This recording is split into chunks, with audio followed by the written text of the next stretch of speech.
Sunod niyan, magugulat tayo, makikipagkwentuhan na si Stel lang. In English. Ganyan. I would try my best.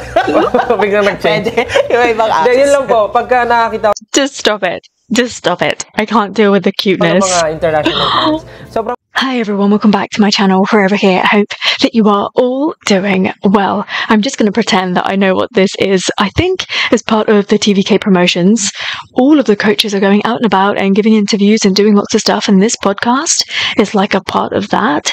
If we're getting one for Stel, do we get one for Pablo too? I'm so greedy. This is short, but I'm looking forward to this. I don't really know what the subject is going to be. Perhaps singing, perhaps the talent that they are searching for on TVK, and I'm really excited to listen to this with you. If you were to have a look at the description below, you will see a link to the original upload. A huge thank you to the YouTube account that is Soleil for uploading and for subbing. Please, can we listen to this together?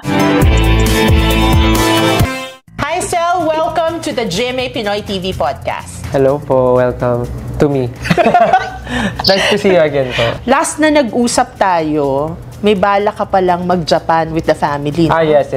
Natuloy. How is naman it? po siya. Masaya po kasi Yeah. parang 1 month po kami nag-stay sa Japan. Talagang sinulit ko po yung moment with them. Doon po nag-celebrate ng Christmas and New Year. Yeah. Sulit po. He looks So may bala ka na tired. ulit with the family? May plano na His ulit? schedule Hindi ko po sure kasi crazy. parang mas busy po this year. So, di ko po alam kung masisingitan ko pa po ng another time with them. But, pag meron, siguro, pwede naman. But di ko lang po sure kung out of the country pa siya. Let's talk about you and Julie, no? Okay. Why do you think you and Julie work so well together? Siguro po, same vision and same goals kami sa ngayon. Parang same page po kami kung ano yung track or ano yung path yung gusto namin gawin together. And siguro, dahil same po kami na easy to adjust with everything. Yeah. Parang game kami to do everything then. Kaya feeling ko wala po masyadong problem together. Parang, pag may gustong itry, game agad yung isa. So, parang nakiklik agad po agad. Yeah. So, kaya mas mabilis po yung trabaho kasi willing to adjust and willing to try everything or willing to try something new. Paano yung collaboration? I think that they like balance each other really nicely. They obviously grew up in a similar time, similar ages, had similar experiences, and as he said, similar goals and like what they want to do. And so like they just totally click. And sometimes Stella is completely wild, and Julie is a bit calmer. But she allows him and enables him to do that, and he allows her to be like that as well. So I just really think that it works. Their concert that they did, that should just be like a recurring thing, I think. Like do one every year or something. So, paano ang process? Sobrang ano po same. Kasi parang gusto namin balance lahat. Parang gusto namin ma-showcase namin yung different side ng bawat isa. Very collaborative po siya. Suggest ako. And then syempre may suggestion din siya. Then i-match namin yung together para ma-balance. Kasi we know each other naman na we can sing, we can dance. Kaya namin laruin yung performance and kaya namin i-excite yung mga tao sa pwede pa namin ipakita ng mas more pa. ng more. So parang ayun, nagagawa namin ikutin, laruin. Kaya nagiging mas maganda yung nagiging batuhan namin ng ideas. Kasi parang very open kami with anything na ideas. At dahil medyo matagal na rin kayo nagkakatrabaho. Yeah, yun isa pa po yun. Hindi na awkward Hindi na in a awkward. way na... Opo, parang madaling sabihin, madaling mag-suggest, hindi nakakatakot magsalita, mag-voice out. So, How Okay. is the adjustment naman from performing with a group at saka yun nga, with a duet naman? nakakapagod po.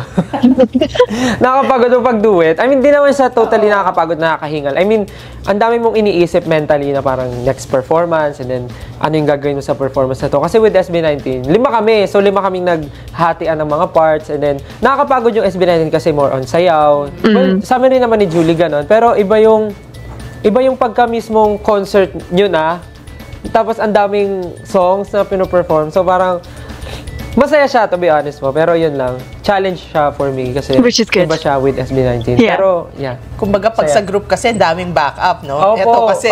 Opo. Tsaka dalawa pag SB19 kasi, syempre, more on our song. So, parang medyo kapado mo na. At but mas this matagal one, na kayong Opo, magkasama. but this Yeah. one, yung talagang mga choices of songs namin, talagang kailangan mabigyan namin ng hustisya. Kaya medyo, yun. With SB19, you are slowly conquering the global stage. Ay, wow. How are you handling the pressure? Lalo na kayo ang nag-introduce ng P-pop sa mundo? Ay, wow. Grabe, big words. Siguro po sinasabi nila, kami talaga yung nag-introduce ng P-pop sa buong mundo. But I guess, meron ibang groups din na ginagawa. Oh, stop it.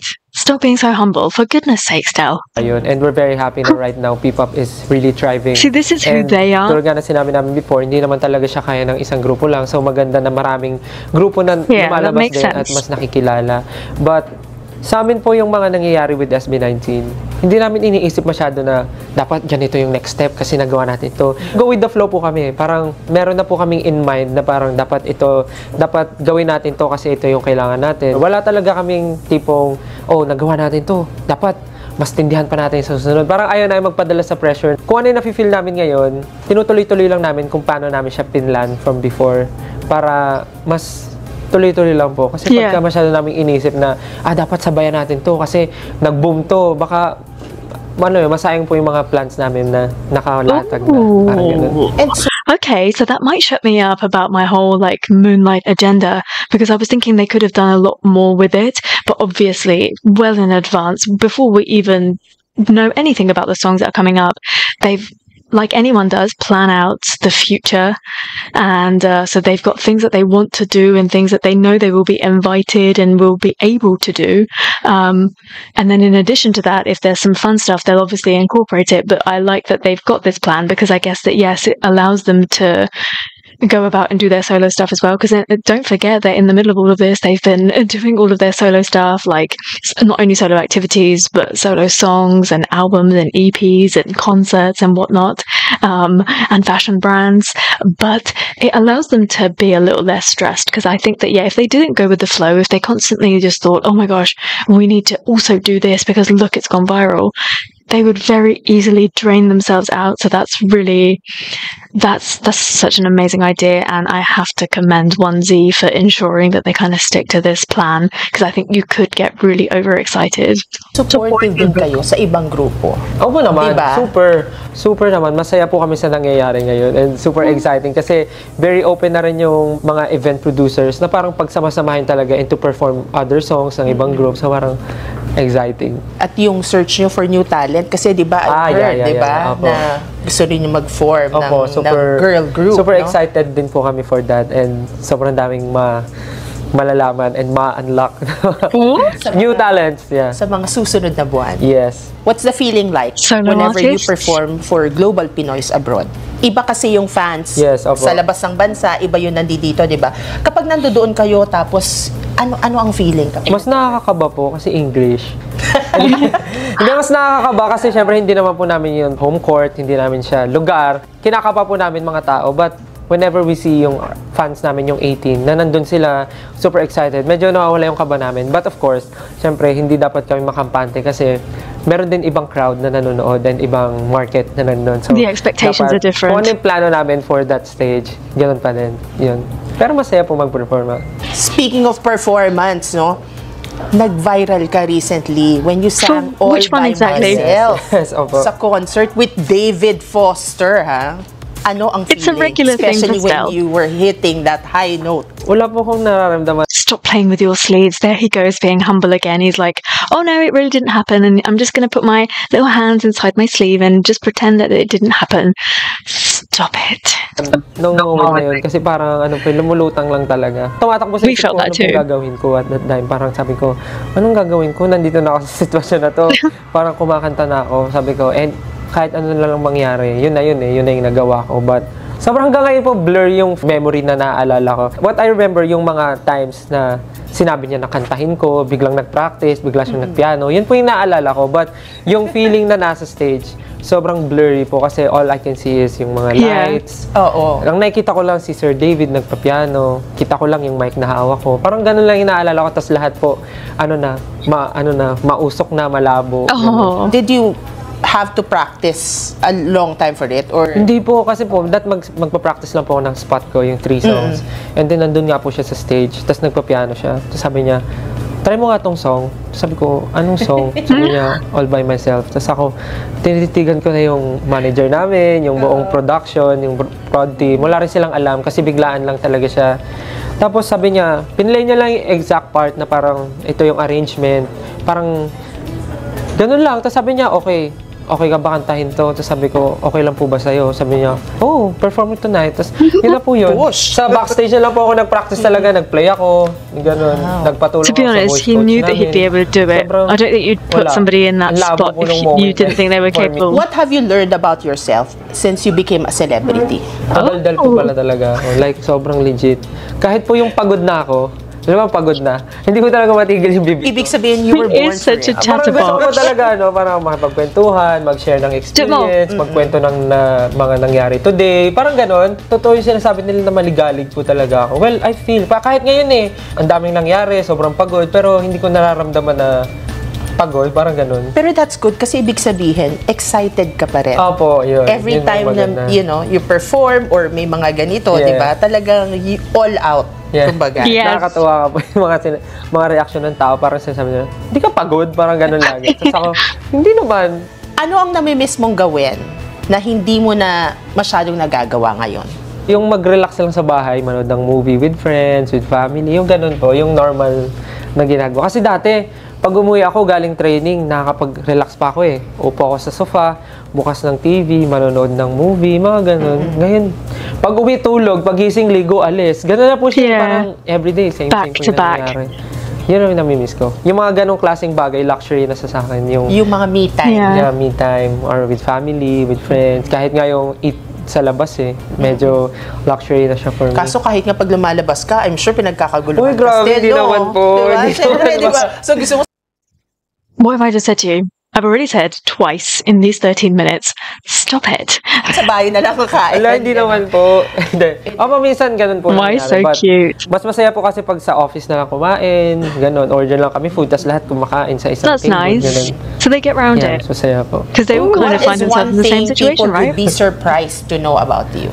Ang hirap po kasi ever since I'm an open book naman po. Lagi akong nag-share ng mga gusto kong sabihin. But still. Siguro magugulat na lang sila pag one of these days may bigla akong inaway sa social media. Hindi, joke lang. Hindi naman ako mapagpatol. Siguro ano lang po, wala Magaling ako maglinis ng CR.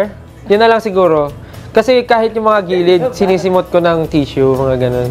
Siyempre, hindi mo na nagagawa we knew that you were good. Like, we knew that you're quite tidy. Ako lang naglilinis. Naglilinis po ako ng CR. Yun po yung favorite ko. Gaya lang na pagka nililinis yung ano. Naman yung ayaw nililinis yung mga gilid-gilid, tapos nakikita mo may kalat, kikis-kisin mo talaga. Man after my own heart. Ano ang feeling na may mga foreigners kang fans still? Ang hirap po kasi pag nag-interact ka talaga dapat English Alam mo yun, pag Pinoy kausap mo, ang dali Sasabihin ko, alam mo ba today? Ganito, ganyan. Na-share ko na sa kanya lahat. Pero pag English yung kausap, pagka foreigner, ang sabi mo lang, hi, how's your day? Thank you for coming today. Hope to see you again next time. Ganun na lang Ganun naman sasabi mo, thank you for coming. Tapos after nun, okay na yun. Sa susunod niyan, magugulat tayo, makikipagkwentuhan na si Stel lang. In English. I would try my best. Biglang nag-change. Yung ibang accents. Yun lang po, pagka nakakita Just stop it. Just stop it. I can't deal with the cuteness. Mga international fans, sobrang overwhelming. Kasi sila minsan tinatry nila magsalita ng Tagalog. Sabi nila, Stel, kamusta? Mga ganun. So parang, amazing. Parang umiikot na yung mundo kasi dati lagi tayong nag-a-adjust sa kanila. Ngayon, sila naman, inaaral nila language natin, pupunta sila dito, tinatry nila yung food natin. So, yeah, I think it's time for the Philippines naman yung bisitahin nila. Which of your achievements are you most proud of? Yung SB19 po. Kasi hindi naman mangyayari lahat kung hindi dahil sa SB19. Why? I am talking so much in these 13 minutes. I'm going to drag this on to like 1 hour. But really, he could have said anything. He's achieved quite a bit by himself already, but he always goes back to SB19, even though now he's debuted as a solo artist. Even then, everything is SB19. He's just so special. Yung bisitahin nila. Which of your achievements are you most proud of? Yung SB19 po. Kasi hindi naman mangyayari lahat po ito kung hindi dahil sa SB19. So, I'm so proud na hanggang ngayon, we are doing the things that we love. Buo pa rin kami and ginagawa pa rin namin yung gusto namin gawin. You are going to be a coach again for The Voice Kids naman. Let's go. Anong coaching style ngayon ni Stel? May babaguhin ka ba sa coaching style mo? Meron. Mamimigay po ako ng candy sa mga bata. Mamimigay po ako ng candy. Suhol naman liligawan yung ko yung mga magulang. Nilibre ko lagi sila kumain sa labas. Para alam niyo yun, kampante. Hindi. Well, sa kids po medyo magiging iba yung way. Kasi, syempre bata, medyo sensitive yung mga we need your feedback. Dapat hindi nila ma-feel na nag-fail sila. Dapat mas caring ka. Dapat mas ingatan mo sila. Kasi yan yung mga stage na ngayon sila nagsisimula mag-build ng dreams nila. So ayaw mo naman na madurog yung pangarap nila. So parang pwede mo silang sabihan but i-guide mo sila ng tama para hindi nila maramdaman na nag-fail sila. Well, nandiyan naman yung parents, papatulong ka. But I think being a coach, yun yung isa sa mga dapat naming gampanan na maparamdam namin sa kanila na kinokorek namin sila. But at the same time, kakampi nila kami as their kuya. Ganun, and ate. Ganun po. Message sa iyong Global Pinoy fans at syempre abangan nila ang The Voice Kids. Yes, para po sa mga ating Global Pinoy fans, sa mga kapuso natin na talagang walang sawang sumusuporta, nagmamahal, nag-aabang, at talagang patuloy niyo po akong inaabangan sa mga bagay na dapat niyong abangan. Maraming salamat po dahil hanggang ngayon ramdam na ramdam ko po yung suporta niyo and ramdam na ramdam ko po yung pagmamahal niyo. Sobrang dami ko pong gustong gawin dahil po sa tiwala niyo sa akin, dahil alam niyo na kaya kong gawin ang lahat dahil sa talentong binigay rin sa akin. Kaya maraming salamat and pinapangako ko po na hindi ko po kayo bibiguin sa kahit ano pong bagay na gagawin ko at mga blessings na dadating sa akin. And for this time, for The Voice Kids, sana po abangan niyo po ang The Voice Kids dahil this one will be very exciting. Kung alam niyo lang, excited na excited kami. At makakasama ulit namin ang mga paborito nating coaches at syempre may nadagdag pang isa na talaga naman sobrang excited din kayo at excited din akong loko-lokohin. Kaya naman abangan nyo ang mga mangyayari at sana ma-excite kayo. Panoorin nyo po ang The Voice Kids. Maraming salamat po. Please do support Stelbound only. Hindi, joke lang. Thank you guys so much. Love you. You can say that. Thank you. Thank you, Stel. Salamat mabuhay po. ka. Congratulations. Kayo rin po, mabuhay rin po. And good luck at aabangan pa namin ang mga susunod mong projects, Stel. Salamat po. Thank you. Thank you. Thank you po. An absolute chatterbox. He really is. His personality is made for this industry, and it just so happens that actually on top of that, his talent is just otherworldly. Like, he's insanely talented. So yeah, so many people need to get to know him still, fall in love with him, and just adore him forever. Because yeah, you just need to get behind this man because he is the future. So many beautiful moments in this, like so incredibly humble, bashful, getting a little bit shy, still so funny as well, full of energy. You can see that he's a little bit tired here, but even then, like, full of energy, and just he's super grateful. And I feel that every single time, even if he's joking around, even if he's being wild and crazy, he's still really grateful, and you know, always reverting back to SB19. And I really love that. As a hardcore 18, as a lover of 025, I really appreciate that he kind of swings everything back. He uses every opportunity, every stage, every mic that he has to swing things back to SB19. And I look forward to, in some way, being able to watch TVK, even if it's not subbed. I'm sure that the YouTube channel will have clips at least I'll be able to catch up on, because I definitely want to see a little bit of the banter between him, the other coaches, and Pablo. I just want to see how Pablo kind of comes out of his shell in that sort of environment. And I just want to see him get, like, Sajin on us, basically. Yeah, as always, who speaks so beautifully about that, like, giving feedback to young people, to children. I mean, obviously he has younger siblings, he has nieces and nephews, and I think that he's always been really emotionally attentive to those around him, and I think that he'll be ultra attentive to the children that he is with. He'll be really supportive. He will give them true, honest feedback in the best way possible, and I really just look forward to seeing him. Obviously, I'm going to go gaga over him with kids, but I'm really looking forward to seeing him play, like, a different role in this situation. I think it will be really nice, and he'll further develop in this area too. Yeah, just, it was only 13 minutes, but that was just so jam-packed. I do hope that we get one for Pablo too, but I realised that this is starting really soon, this weekend. Starting this weekend. So yeah, who knows what we're going to get in the run-up to the first show, and what are they going to perform as the opening for the first show. I'm just so excited to find out. Please do talk to me about Stel on this podcast, and I can't wait to hear what you have to say about this. Thank you so much for watching this with me. I hope that you had fun. And until I see you next time, take care. Stay safe. Bye.